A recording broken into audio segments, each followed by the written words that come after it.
Willkommen zu unserer neuen Serie. Und sie hat einen provokanten Titel. Liebst du dich?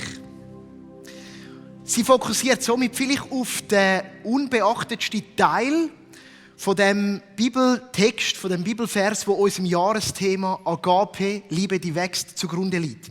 Und ich möchte euch gerade auf das mitnehmen. Wir lesen im Matthäus-Evangelium im Kapitel 22, wo Jesus eben das Liebesgebot kundtut, wiederholt aus dem Alten Testament.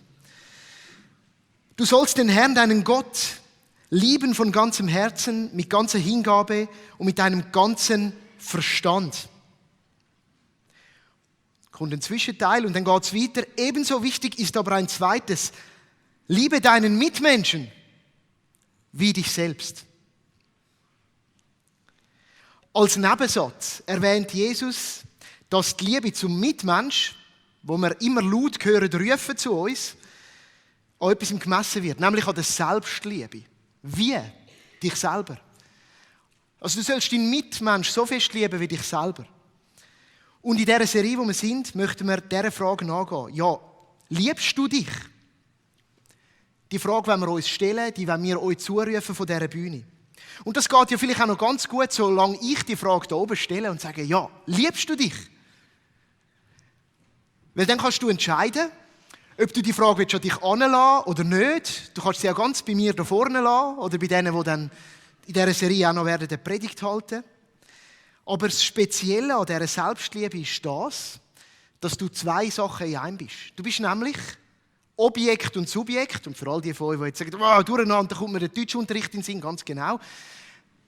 Es geht darum, du bist das Ziel von dieser Liebe, aber du bist im Fall gleichzeitig auch die handelnde Person von dieser Liebe. Oh, das kann so einen Knopf in die Beine geben, weil du weißt nicht, ob du musst empfangen oder senden oder eben beides gleichzeitig. Und darum würde ich sagen, fast schwerer fällt es uns, wenn wir diese Frage noch ein bisschen umformulieren.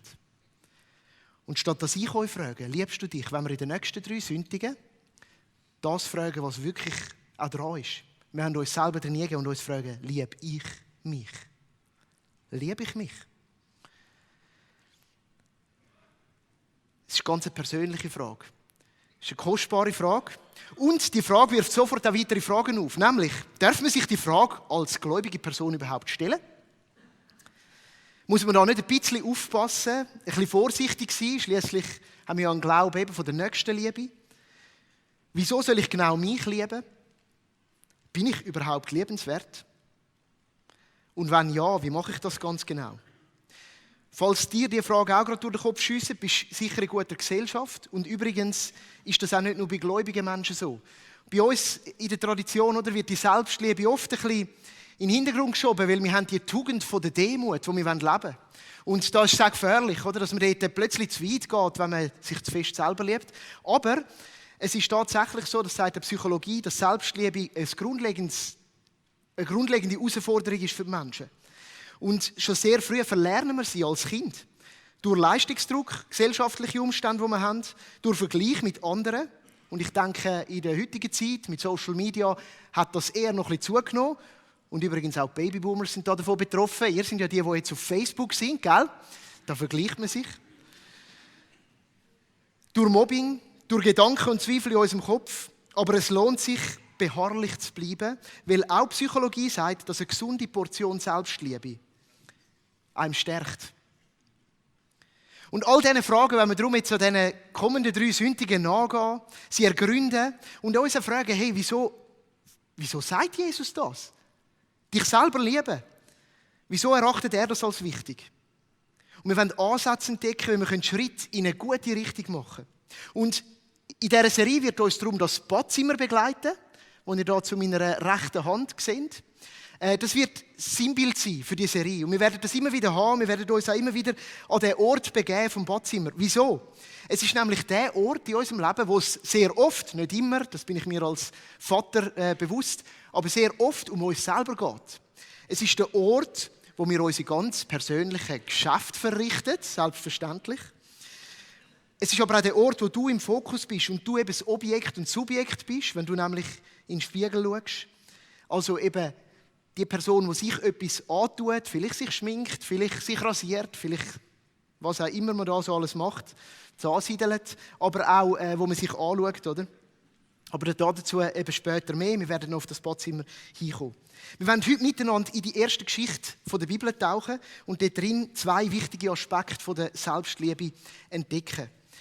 Und der erste Aspekt, oder ich will sagen, so die erste wichtige Zutat, wieso der Mensch sich lieben soll, sich schätzen, sich achten und sich umsorgen, die ist tiefst im christlichen Menschenbild verwurzelt.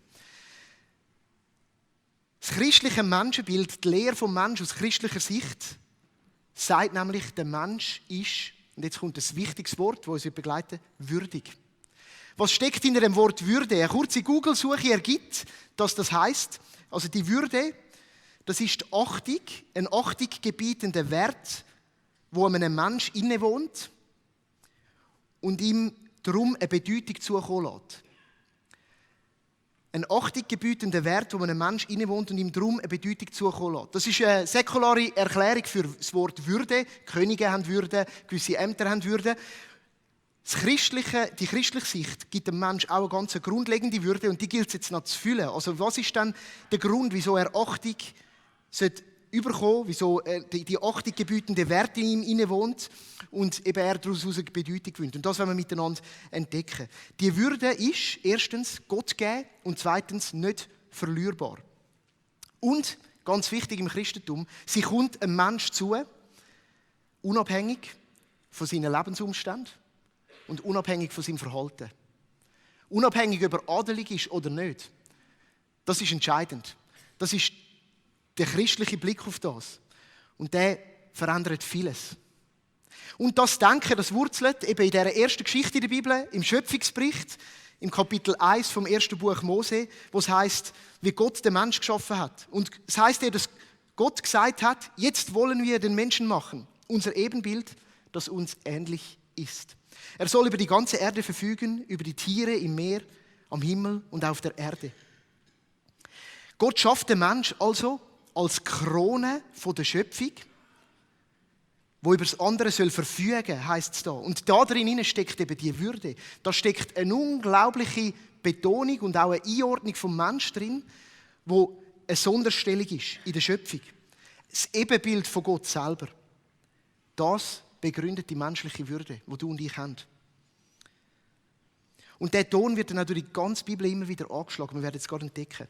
Interessant ist, wenn wir die Schöpfungsgeschichte anschauen, dass der Mensch, gemäss dem Bericht, das einzige Wesen ist auf dieser Erde, das von Gott den Atem eingehaucht bekommen hat. Gott hat alles geschaffen. Aber am Mensch hat er den Atem eingehaucht, hat ihm somit auch speziell gemacht, über das andere Gesetz gesagt, du bist da, um über das andere zu verfügen. Er hat ihn beseelt, er hat ihm das Leben geschenkt.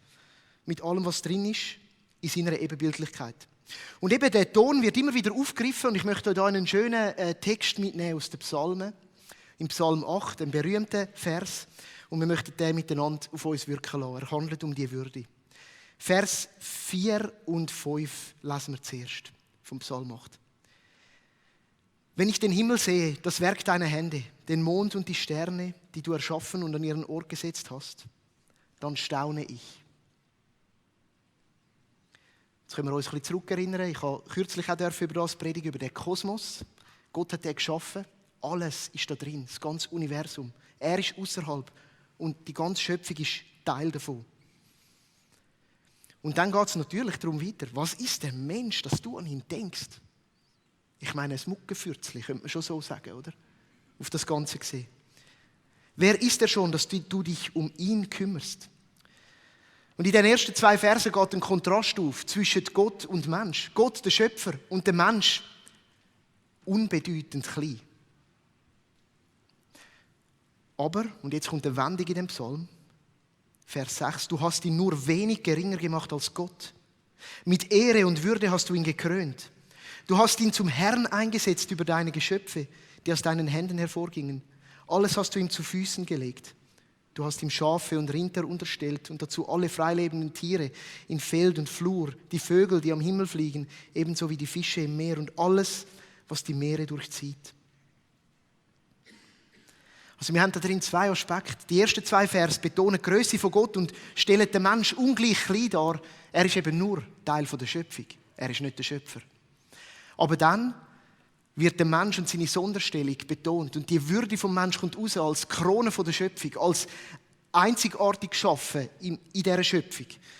Wenig niedriger als Gott heisst es dort. Jetzt, vielleicht, wenn du das nachliest, bist du erstaunt, weil in anderen Übersetzungen steht dort wenig niedriger als die Engel. Ich möchte das kurz betonen, das ist mir bewusst. Hinter dem Wort Gott steckt das Wort Elohim und ich übersetze das heute als Gott oder wenig niedriger als die Gottwesen. Das ist das Verständnis des Hebräischen, von dass es eben da die unsichtbare Welt und die Götter gibt, wo Jahwe der Gott ist, der Grosse. Und die einen Übersetzer sagen da Engel. Einfach, dass du das mal gehört hast, wenn du das bei dir liest. In dem steckt aber auch ein riesen Paradox. Es ist eben die Größe von Gott im Vergleich zu der menschlichen Unbedeutsamkeit und Vergänglichkeit einerseits, aber dann in dem Licht, wenn dann Gott sagt, aber du bist die Krone der Schöpfung, ist das ja eine ungleich größere Würde, die dem Mensch zuteil wird. Er wird nur wenig geringer als Gott dargestellt. Der Mensch ist würdig. Und wir könnten zusammenfassend sagen, der Mensch ist würdig, weil er im Ebenbild von Gottes geschaffen worden ist. 1. Mose 1,26. Das bedeutet Würde. Das ist Würde. Das Zweite ist, der Mensch ist würdig, weil wir im Schöpfungsbericht sehen, dass er nicht nur einfach das Glück gehabt hat, das Ebenbild zu sein von Gott, sondern er ist fähig geschaffen worden zum Gestalten und zum Ordnen. Und wenn ihr so die ersten 3 Kapitel von der Bibel mal leset, dann findet ihr die doch sehr interessante Begebenheit, wo dann eben Gott einem Mensch sagt, er darf jetzt den Tieren einen Namen geben. Ich meine, das ist schon mal eine erste Aktion, die ein Mensch zuteil wird, die doch speziell ist. Und ich stelle mir das so vor, und du denkst vielleicht, das ist auch noch ein bisschen Straub. Mein Mensch hat dann da so die Tiere gesehen und dann sind die gekommen. Aber es ist gar nicht so Straub, weil du hast ja vielleicht auch ein Haustier. Und das hat vielleicht auch einen Namen. Jetzt kannst du deinem Nachbarn gerade mal sagen, wie heisst dein Haustier?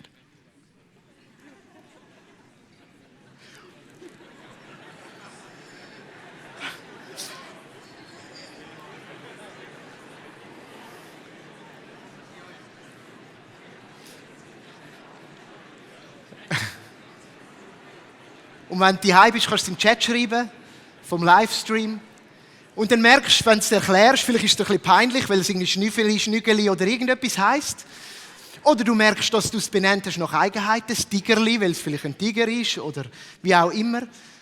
Also wir überlegen uns etwas dabei und dann stellen wir uns doch so vor, wie der Adam das so gemacht hat. Dann ist da irgendwie so ein graues Ding gekommen, so ein Schrank mit einem Schlauch im Gesicht und einer dicken Haut. Und dann hat er gesagt, das ist der Elefant.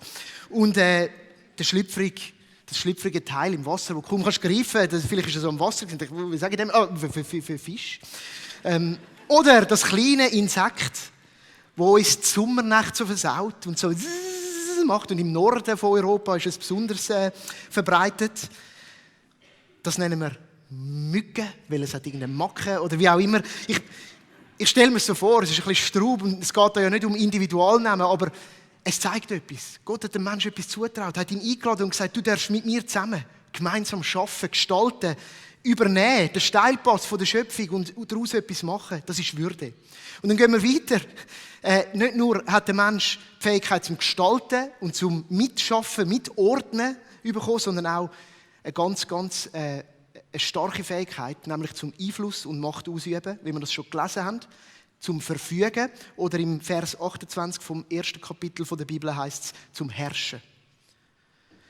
Und da steckt viel drin. Das ist ein Privileg. Herrschen. Und ja, wir wissen alle, da kommt jetzt etwas auf. Das kann man auch sehr kritisch beäugen. Es ist nämlich auch eine riesige Verantwortung, weil man kann das positiv und negativ nutzen. Und Gott gibt jedem von uns, weil wir würdig sind, ein Geschenk vom Leben und in einem gewissen Maß somit auch Macht. Macht zum Herrschen, zum Verfügen. Das ist Würde. Zurück zu der Frage. Liebst du dich? Die direkteste Macht, die du und ich haben. Der grösste Einfluss, den wir haben, der steht über uns selber. Der hat uns Gott geschenkt. Der kann uns eigentlich niemand wegnehmen. Ist mir bewusst, dass es Situationen gibt, wo das passiert. Aber eigentlich nicht.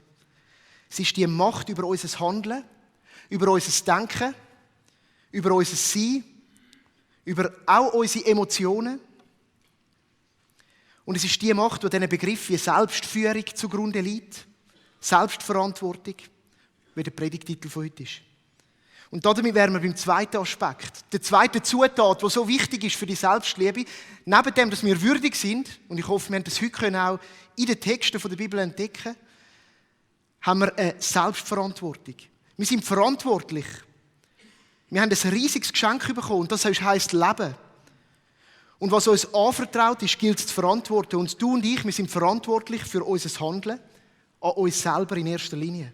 Und das sagt auch das biblische Zeugnis, immer wieder. Ich denke an die Geschichte von Kain und Abel, wo Gott auch den Kain zur Verantwortung zieht, nachdem er eine schreckliche Tat gemacht hat.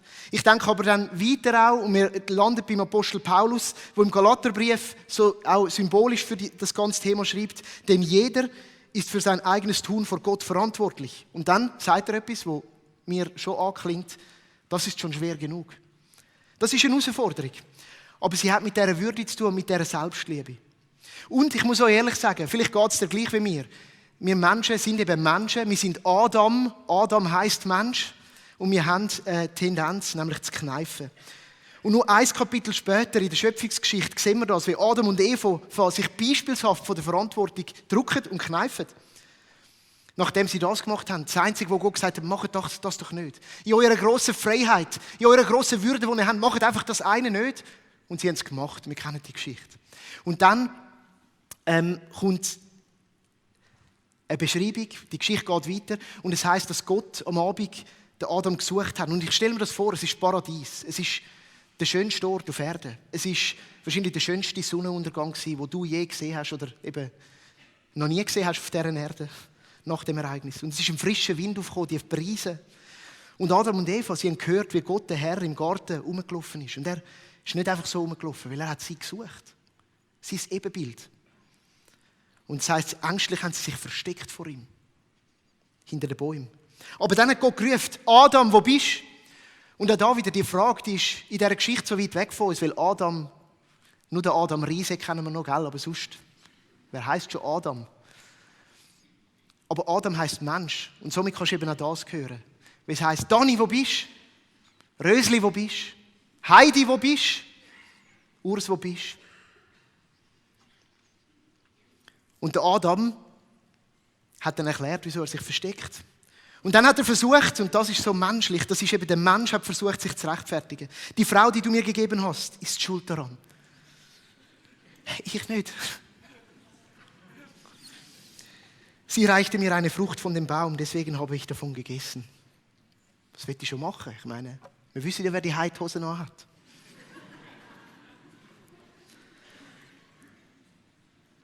Was hast du bloß getan, wandte der Herr sich an die Frau. Die Schlange hat mich dazu verführt. Nur wegen ihr habe ich die Frucht genommen, verteidigte sie sich. Es ist so tief menschlich zu kneifen. Und wieso wir das machen, kann man das überleiten. Ich glaube, es ist darum, weil wir uns fürchten vor den Konsequenzen. Adam und Eva haben Gott nicht begegnen, weil sie haben gewusst, etwas ist jetzt anders. Selbst bewirkt, selbst gehandelt, ihrer Würde gehandelt. Haben sie das gemacht, was sie nicht hätten sollen. Das ist Konsequenz. Und sie sind ins Versteck, damit die Konsequenz sie nicht trifft, aber es bringt nichts, weil die kommt sowieso. Die Konsequenzen vom Handeln, die kommen, die tragen sie einen Weg. Und im Fall, in der Schöpfungsgeschichte sind es die folgenden. Gott hat gesagt, du wirst Schmerzen haben im Leben. Er hat gesagt, dein Leben wird begrenzt sein. Du wirst dich müssen abmühen, krampfen. Das ist das Wort Selbstliebe und Wellbeing und so, ganz weit weg, oder? Ausgrenzung aus der Gemeinschaft mit Gott, das ist Konsequenz von dem gewesen. Jetzt heute geht es nicht um die Konsequenzen, wir haben ein anderes Thema, aber es ist ein Teil von dem. Es geht heute darum, dass Gott den Adam gesucht hat. Er hat gerufen, Mensch, wo bist du? Adam, wo bist du? Und er hat ihm begegnen. Und was in dieser Begegnung geschehen wäre, wenn der Adam sich ihm gestellt hätte, das wissen wir auch nicht. Aber wir wissen, wie Gott die Geschichte weitergegangen ist, nachdem Adam und Eva sich versteckt haben. Er hat es nämlich nicht aufgegeben. Und das haben wir in der letzten Serie beleuchtet. In dieser Serie über das Fundament der Liebe Gottes. Ein Mensch immer wieder nachzugehen, trotz der Konsequenzen, die er ihm hat müssen geben, weil sie sind Konsequenzen vom menschlichen Handeln. Er hat die grösste Mission gestartet, nämlich die Liebe, in Liebe einem Menschen nachzugehen. Er hat das gemacht, indem er sich das Volk erwählt hat und sich dem immer wieder gezeigt hat. Er hat gesagt, ich will euch wieder näher sein. Ich will mit euch sein. Ich will euer Gegenüber sein. Und er hat es nachher gemacht mit dieser unglaublichen Tat, dass er seinen Sohn als Mensch auf die Erde geschickt hat, der Mensch geworden ist, um die Menschen zu suchen. Weil der Mensch würdig ist. Gottes Gegenwart ist immer eine Einladung in eine Zone der Annahme. Es ist immer eine Einladung in eine Zone der Würde. Es ist immer eine Einladung, auch dann, wenn Konsequenzen mit dem Spiel sind, zum sagen, bei mir sehe ich das Ebenbild. In meinem Licht ist das Ebenbild.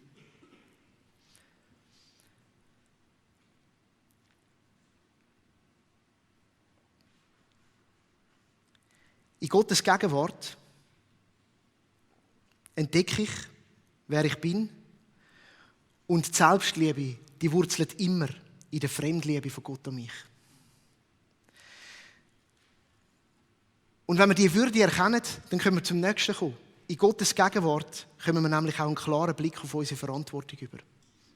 In Gottes Gegenwart haben wir einen gesunden Blick auf die Aufgabe, die ich habe und die Verantwortung, die ich an mir trage. Auf was meine Aufgabe ist. Und das ist entscheidend. Und so möchte ich euch heute mitnehmen in das Badzimmer vom Leben.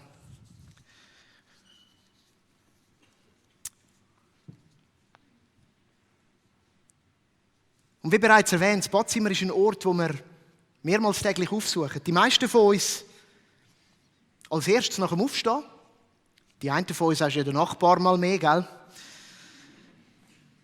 Und dann meistens auch als letztes vor ins Bett gehen. Es ist der Ort vom Alltagsleben. Weil die Liebe, die Selbstliebe, die ist zutiefst im Alltag verwurzelt. Das ist auch nicht etwas, was du einmalig entdeckst, sondern es ist etwas, das Teil von deinem Leben soll sein. Es ist etwas, das rhythmisch trainieren soll kommen. Und die Frage, ob wir uns selber lieben, liebst du dich oder liebe ich mich, die klärst du eben nicht einmalig, sondern täglich immer wieder. Und so gehen wir heute in das Badzimmer rein. Und heute fokussieren wir auf einen Aspekt da drin. Es geht nämlich um die Frage, bist du bereit, um in das Badzimmer zu gehen und dem Ruf zu folgen, wo Gott an dich und an mich gegeben hat. Gesagt hat, Mensch, wo bist du? Dani, wo bist du? Versteckst du dich? Es gibt Optionen, um sich zu verstecken. Unser Badzimmer hat kein Fenster. Wenn du hier gehst, ohne das Licht anzustellen, dann bleibt es dunkel. Das ist schon mal eine Option. Und darum ist heute meine Frage. Sind wir bereit, um zu sagen, wir stellen uns in die Gegenwart Gottes und ins Licht von ihm? Wo wir ihm begegnen können. Bist du bereit, das Licht anzuschalten? Damit du dich im Licht von Gott kannst sehen. Es geht dabei um deine Würde, die du hast. Und um deine Verantwortung. Du und ich, wir sind verantwortlich für unser Leben vor Gott. Gott hat uns diese Verantwortung mit der Erschaffung, mit der Schöpfung von uns übertragen. Und jetzt gibt es eben viele Gründe, um das Licht auszulassen. Und ich möchte 3 heute aufgreifen. Und uns auch zum Nachdenken bringen. Wo könnte das etwas für uns sein? Wo ist da etwas, wo wir auch in uns merken, die Tendenz, wieso wir das Licht eigentlich gar nicht möchten anmachen? Es ist eine tiefst menschliche, adamische, evaische Regung in uns. Und der erste ist der, wir lassen es gerne aus, weil wir uns nicht würdig fühlen. Vielleicht verabscheust du dich selber so sehr. Es gibt so vieles an dir, was du nicht gerne hast. So vieles, was du gerne anders hättest. Den Blick in den Spiegel möchtest du dir eigentlich selber lieber nicht antun. Heute möchte ich dir in dem Fall nur etwas zurufen. In Gottes Augen, und ich hoffe, das ist heute klar geworden, bist du würdig. Würdig, um dich selber anzuschauen. Abgesehen von deiner Leistung. Abgesehen von deinen Umständen. Und ich will da auch einen Hinweis machen, dass wir diesen Aspekt am nächsten Sonntag auch vertieft werden betrachten. In das werden eingehen. Weil das ist ein wichtiger. Es gibt aber mehrere Gründe. Es gibt auch den Grund, und ich habe den übertitelt mit «Hey, was schaust du mich an, Mann?» Weil manchmal ist es einfacher, zum Licht auszulassen, weil wir eben die Verantwortung für unser Leben nicht möchten übernehmen. Es ist das Ding vom, wenn das Licht mal angeht, ich nicht, sie auch. Kennst du das Spiel? Ich nicht, du auch. Hey, schau nicht mich an. Ich bin im Fall nicht gewesen. Hey, was schaust du mich an? Es ist nicht ich. Es hat 1000 Gründe, wieso es mir so geht, wenn ich bin, oder wieso ich so handle, wenn ich tue. Es ist der Wunsch, die Verantwortung abzugeben, sich davon zu drücken. Und ich muss euch ehrlich sagen, es ist immer meine erste Regung. Ich kenne Herausforderungen in meinem Leben und ich habe immer 1000 Gründe, wieso dass es schwierig ist, und sie sind selten bei mir. Es ist meistens alle anderen um mich. Und es ist ein tiefst männliches Spiel. Und darum sage ich dann manchmal, wieso schaust du mich an? Schau doch aufs andere. Wir sind so gut da drin. Und es ist im Fall ehrlich gesagt zerstörerisch, weil es haltet uns ab von den Möglichkeiten, die wir haben, zum Verantwortung für unser Leben übernehmen und zum Change bringen, dort drin, wo es dran wäre. Das hat mit Selbstliebe zu tun. Statt im Licht Gottes zu stehen, baden wir in dem Moment im Selbstmitleid. Eine Badwanne ist nämlich manchmal auch noch dort. Kannst du dich auch drin duschen. Das geht auch. Aber bei Gott gibt es für jeden den nächsten Schritt und es gibt Möglichkeiten. Und mir hat es extrem geholfen, mich auch mit Menschen umzugehen, die mir darin helfen. Die einerseits mir die würdige Annahme entgegenbringen, die aber auch gleichzeitig mich nicht aus meiner Verantwortung rausspringen lassen. Und mir nicht zurufen und sagen, ja stimmt, alle anderen sind so doof, darum ist es bei dir so schlimm. Sondern sagen, Dani, was kannst du machen? Wo ist deine Handlung möglich? Jetzt ist es an dir. Und ich will dir Mut machen, vielleicht ist das heute, wenn du das bist, wenn du merkst, dass ich nicht, du auch, ist ein Thema bei dir. Vielleicht ist es der Schritt, dass du sagst, hey, ich hole mir so Leute, die mir helfen, meinen Teil darin zu sehen, die mich darin unterstützen, in der liebevollen Annahme von dem Licht von Gott. Es gibt noch einen dritten Grund. Und der ist der, du kannst das Licht gar nicht anmachen, weil du stehst gar nicht in dem Badzimmer. Es ist der Grund, keine Zeit, mich braucht es an einem anderen Ort. Ich muss in die Küche zum Morgen machen. Wir können das Licht nicht anstellen, weil wir mit unserem Leben so beschäftigt sind. Wir sind gar nicht da, um uns vor Gott anzuschauen. Vielleicht sind wir auch schon arbeiten, weil wir uns durch unsere Leistung definieren. Wir sind im Einsatz für andere. Oder für uns selber? Fragezeichen. Es ist die Strategie der Überfunktionierer und Helfer unter uns. Es ist eine Strategie, die einem ehrlich gesagt auch gerade in unseren Kreisen extrem gut anstehen lässt. Fromm. Demütig. Es geht um die anderen, nicht um mich. Aber dabei kann es sein, dass wir vor allem etwas aus dem Weg gehen wollen, nämlich der Konfrontation mit uns selber. In Gottes Licht. Wenn wir die Ärzte von den Wunden von anderen sind oder die Welt durch die Arbeit und unseren Beruf retten wollen, müssen wir weniger bei uns selber anschauen. Für dich möchte ich in diesem Moment die Einladung geben, mach mal eine Pause und komm ins Licht. Konfrontier dich mit dir selber. Im guten, annehmenden Licht von Gott. Wo hast du Momente, wo du Gott dich beleuchten lässt? Wo du ihn an dir wirken lässt, statt dass du in seinem Auftrag allen anderen wirkst? Oder in deinem eigenen Auftrag? Und ich denke, da ist es wirklich daran, auch das Muster zu erkennen und dann im Alltag Schritte zu machen, jeden Tag in diesem Badzimmer von deinem Alltag. Zu sagen, also ich versuche das. Ich nehme mir eine Zeit raus, wo es bei mir ist, wo ich mir das auch zugestehe, wo ich auch merke, dass ich das brauche, weil das ist der beste Ort. Und so ist meine Einladung heute an uns alle. Wagen wir das. Kommen wir und machen wir das Licht an. Das Licht Gottes steht für seine Gegenwart. Gott ist da. Er ist da. Er war im Garten. Und ich denke, die Frage, die sich mir stellt, ist manchmal, sind wir mit ihm? Sind wir da mit ihm? Bei ihm finden wir Annahme. Bei ihm sehen wir am besten, was wir wirklich brauchen. Und das Wissen wiederum ist nötig, damit wir für uns selber eine gesunde Verantwortung übernehmen können. Und Verantwortungsübernahme ist Ausdruck von Liebe. Das machen wir in jeder Beziehung. Verantwortungsübernahme ist Ausdruck von Liebe. Liebst du dich?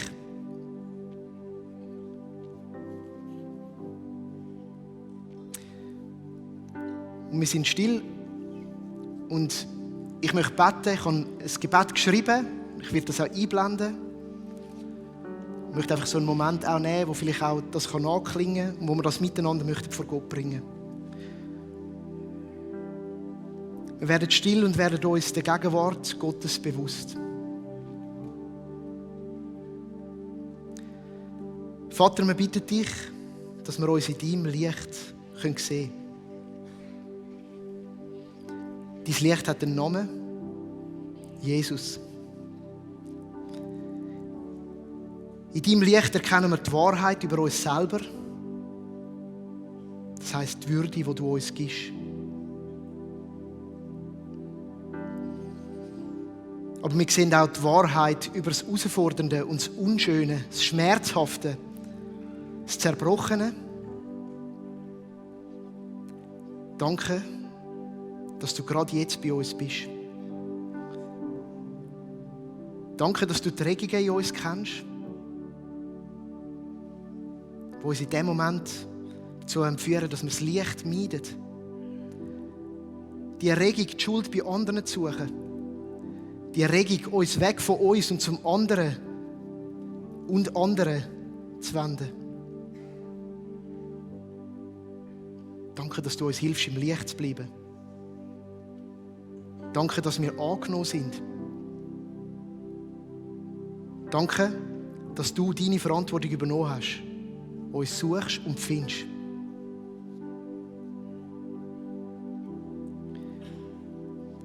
Und wir bitten dich, dass du uns hilfst, aufgrund von dem ehrlichen Blick, die uns zuteil gewordene Verantwortung zu übernehmen. Gib uns Mut und Kraft dazu. Schenk uns Freude an dem, was wir sehen. Und hilf uns, mit dem Herausfordernden, das wir sehen, umzugehen. Öffne unsere Augen, wenn wir das in unserem Alltag anwenden können. Amen.